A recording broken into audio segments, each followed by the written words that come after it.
Alright, mega love shoutout. Ito, maiksi lang. Dahil sa it's a people power ni BBM, nananawagan ng people power itong si Cayetano. Puro Cayetano ang topic, pati si Attorney Claire eh. Diyos ko, papahinggan na natin si Attorney Claire. Nasa Russia yata sila ngayon eh.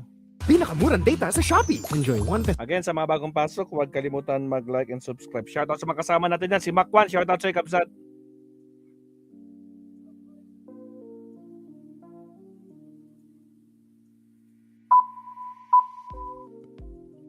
Pero dito, mga 9, wait lang ha, anong oras ba dito? 8:54 ng gabi. Pero maliwanag pa siya. Actually, medyo dumilim na siya. Kanina mas maliwanag. Mga bandang 8 o'clock maliwanag pa dito. Nasa 30 tayo ngayon. Ano na to? Layover lang to mga. So, start natin itong ating topic. Kamusta po kayo dyan? Okay bang aking audio? Naman po, thumbs up. May rainbow siya kanina. Okay mga ka-clear, salamat. Thank you sa audio. Thank you Takumi. So start natin mga ka-clear kasi mamaya nilipad na rin ulit tayo. So kahit madilim ngayon, okay naman, di ba? Hindi ko na nagaganda, maganda naman yung live tayo. Well anyway mga ka-clear, nadinig nyo na ba to? Okay, nadinig nyo na ba to? Or napanood nyo na ba to? Senator Cayetano, for me lang since parang hindi umuubra, no? Parang hindi umuubra yung pagiging DDS niya. Parang nagpapakadilaw na mga ka-clear. O gusto niyang, meron siyang ipinapahiwatig. Na parang pag sinabi mong laban sign, dilaw, ano to? Parang gusto niya people power na. Para lang mailuklok siya sa posisyon. Ganun yung dating mga ka-clear kasi parang hindi na ganun eh. Ganun eh. Diba? Medyo ano ba to? Medyo, siyempre tanong naman karamihan. Ganun na. Desperado na ba siya? Dahil desperado talaga, attorney. Kung gaano siya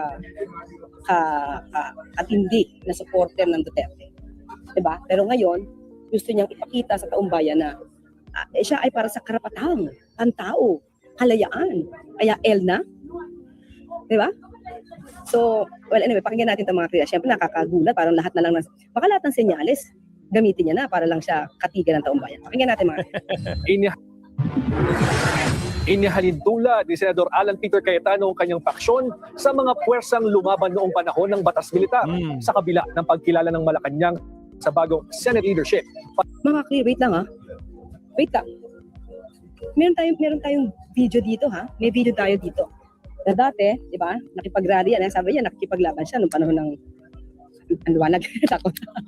Di ba, paano ba ito liliwanag? Wait lang mga kita natin So, mas maliwanag.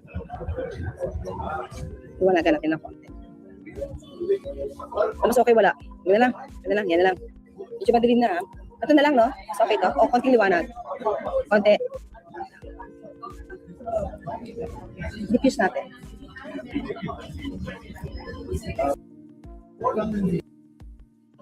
Ano masyado madilim? So, yun mga kakli, di ba? So, nireveal ito, binuking siya ni Congressman Tanyada. Di ba? Saka ni Attorney Barry. Na nung sila ay nagra-rally, patod sa UP, nung hinuli sila, si Senator Alan Cayetano ay nag-name drop.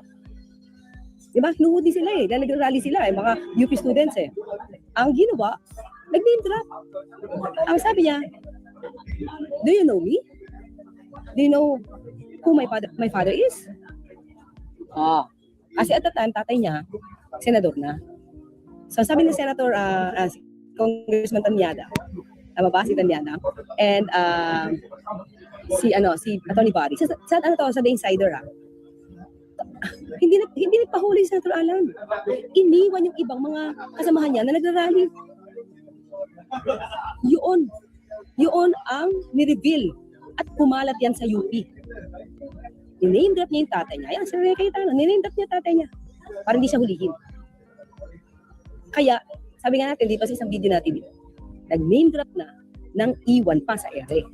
Tapos ngayon, sasabihin niya na simbolo na pakikipaglaban para sa karapatan. Mga ka-clear? So pakinggan nyo, meron tayong video niya, mapapakinggan nyo rin po yan sa The Insider. Okay, tuloy tayo. Patuloy ang pag-iitnang hindi raw dapat maging sunod-sunuran ang Senado sa ehekutibo. Yan ang Agenda Weekend Report ni Hannity. Binuhay ni Senator Alan Peter Cayetano ang isang simbolo ng paglaban noong panahon ng martial law. Sa kanyang mahigit 30-minute Independence Day livestream, hinikayat niya ang mga taga-suporta niya na ipagpatuloy daw ang laban para sa demokrasya. Ang laban sign ay naging simbolo ng pagtutol ni dating Senador Ninoy Aquino noong 1980s, panahon ng batas militar.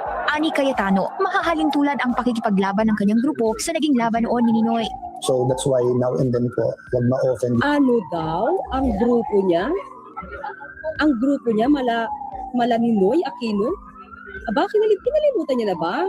Mga kakilya na siya ay Digong Duterte? Di ba? Kinalimutan niya na ba? Teka lang ha. Parang wala naman yata sa prinsipyo ng mga Aquino na ipaglaban ang EJK katulad ng pakikipaglaban mo noong panahon ni dating Pangulong Duterte. I think this is the right word, Tapumiya. Desperate. Desperado. Di ba? Desperado ang dating dito ni Senator Alan Cayetano. Kahit ano na lang, para maikikit niya, sabi ko sa inyo mga clear, dahil kinilala ng Pangulo si Senate President Pro Tem Sherwin Gatchalian. At wala siya sa eksena, wala siya sa Independence Day, celebration of Independence Day. At wala rin siya sa Bandirno. Mga clear. Nandoon pa rin si Senator Gatchalian. Wala eh. Kaya ito, desperate move talaga to, mga clear. Ha? Imagine niyo, lagi niya sasabihin na nagpapadikta sa Malacanang.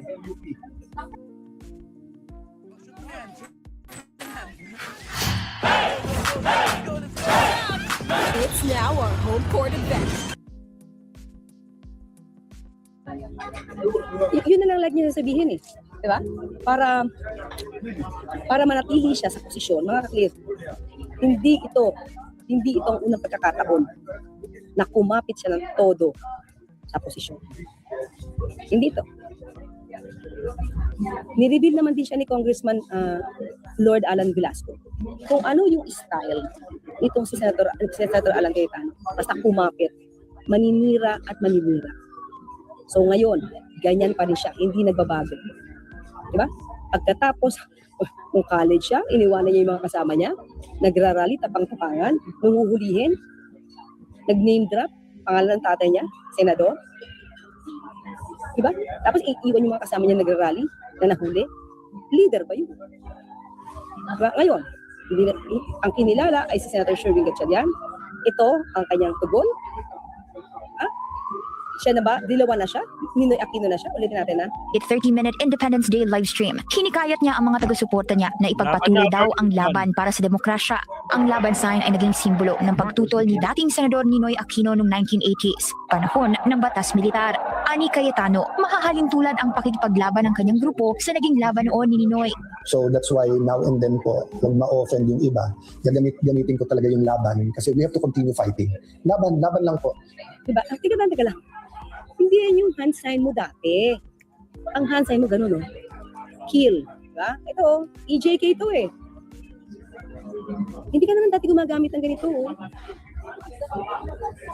Diba? So, anong gusto niya palabasin dito na ang administrasyon ngayon, abuso? Ay, teka lang.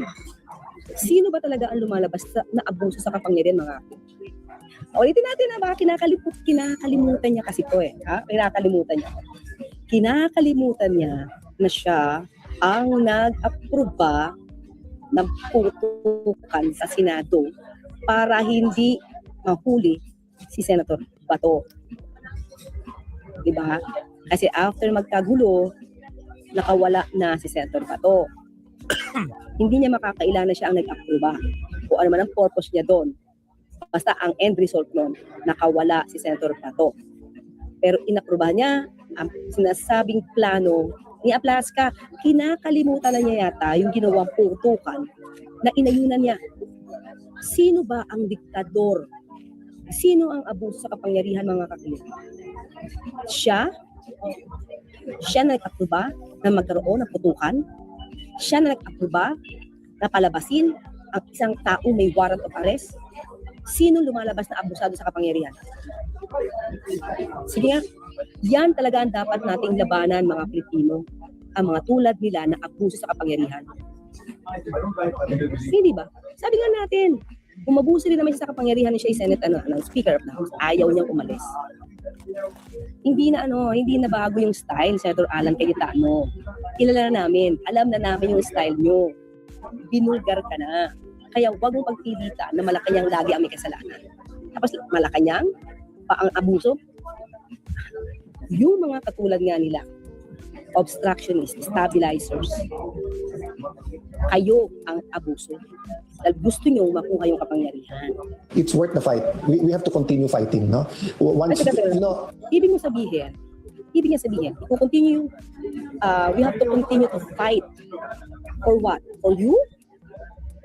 Dapat manatili kami lumalaban para sa iyo? Para manatili kang Senate President?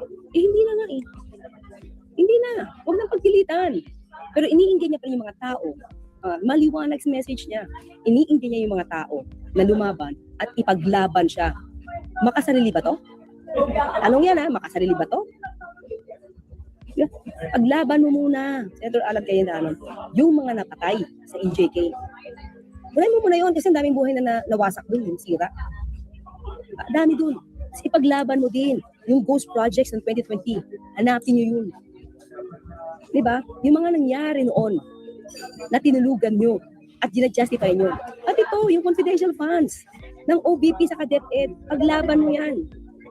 Hindi rin dahil sa hindi ka nakinikilala sa posisyon tapos makikipaglaban ng mga Pilipino para sa iyo. Diba? Para sa isang tao na hindi tumutupad o sumusunod sa batas o sa kagustuhan ng majority. we're a product of hope. Kailangan ng pag-asa. Ang lahat kailangan ng pag-asa. It's the end pag wala ka ng pag-asa. Agoy. And to many, during the 70s, 80s, yung senyas ang kalangan, ibig sabihin may lumalaban pa. Yeah. Maraming lumalaban. Senator Cayetano, nandiyan yung mga prosecutors. Diba? Sa House. Lumalaban sila sa abuso, sa paglustay ng confidential funds. Nandiyan sila sa Senator Trillanes. Isasampa ng plunder case. Diba? Maraming lumalaban at nilalabanan yung naging abuso nung nakaraang administrasyon. Pero ikaw, yung nakaraang administrasyon, hindi mo nilapanan. Agoy. Na-tolerate mo pa. Gina-justify mo pa. Na, ngayon, na yung position mo ang nakataya, dahil wala ka na sa posisyon, gusto mo, maasa ka pa. Dahil sa L sign mo or sa laban sign mo, ipakita mo na lumalaban ka sa karapatan ng tao. Teka lang, balikan natin muna. Balikan muna natin yung mga biktima ng EJK. Umpisahan mo doon para kapanipaniwala naman. Di ba? Yung corruption na naganap na nakaraan. Those projects 2020, laban mo yun. Formally. Abuse sa formally. Ilaban mo yun. Yung dati, naambos mo, kasi dati Paulo Duterte, umaming corrupt, umaming nagnakaw, umaming pumapatay. Naglaban sign ka. Nilabanan mo. Hindi. Na-tolerate. Diba? Na-tolerate mo. Up to now nga eh. Na-tolerate pa. Kasi hindi mo naman nilalabanan. Ngayon, porkit hindi ka kinikilalang Senate President, kailangan laban. Tapos nagtatawag ka ng mga tao na patuloy lumaban.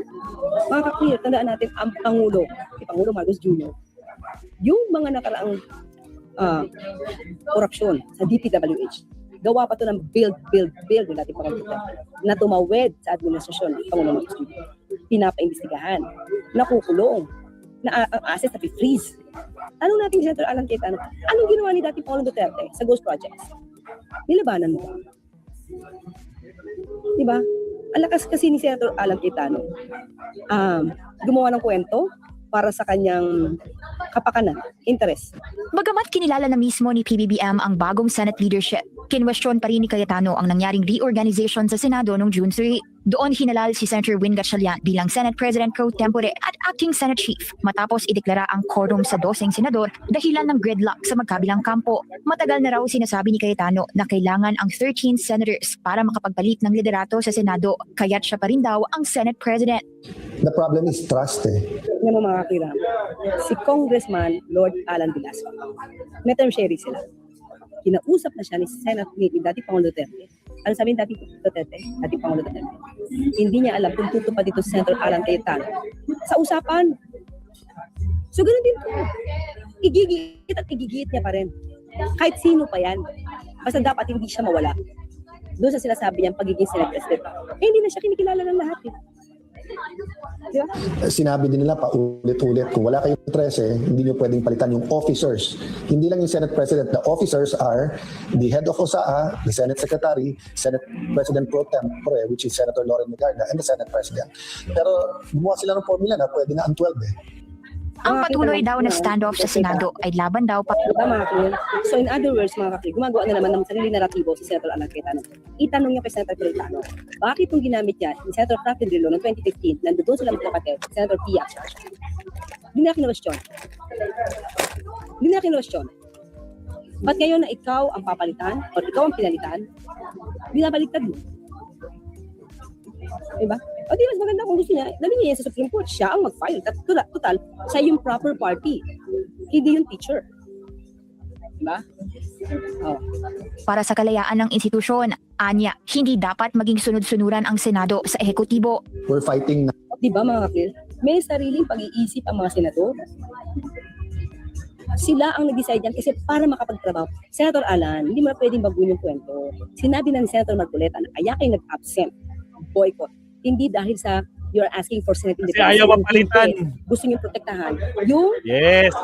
18 Maleta Boys, gusto nyo i-present. Dahil kung nandun ako ng June 1 or June 2, matatanggal ka sa pwesto. At kung kinikilala yung Senator Marcoleta, matatanggal ka talaga sa pwesto. Eh hindi kayo pumunta pa, hindi magkaroon ng quorum. Inisip nyo pa yung Maleta Boys kaysa sa kapakanan ng iba na naghihintay sa trabaho nyo ng 3 sessions. Agree. Hindi ba mga kapatid?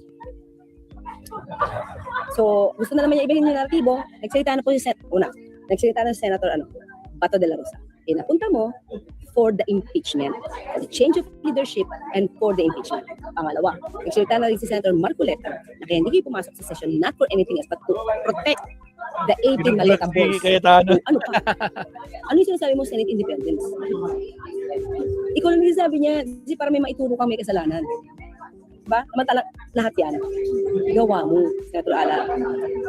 Pero anyway, mga clear, no? Diyan na lang muna tayo at tayo lalarga na. Rosilyn Capisa, thank you sa sticker. Pasensya na, medyo... Salamat, attorney. Medyo maingay sa pwesto ni attorney ngayon, Mabsat, no? Kasi nasa, kung di ako nagkakamali, nasa Austria siya or Russia. Kung di ako nagkakamali. At alam ko, nabanggit niya nun eh. Bago siya nagbiyahe. But anyway, maraming salamat, attorney. Punta naman tayo kay Attorney Rene, mga kakabsat. Mukhang may gusto siyang i-clarify dito sa sinasabi ni Jinggoy. Okay, countdown muna tayo.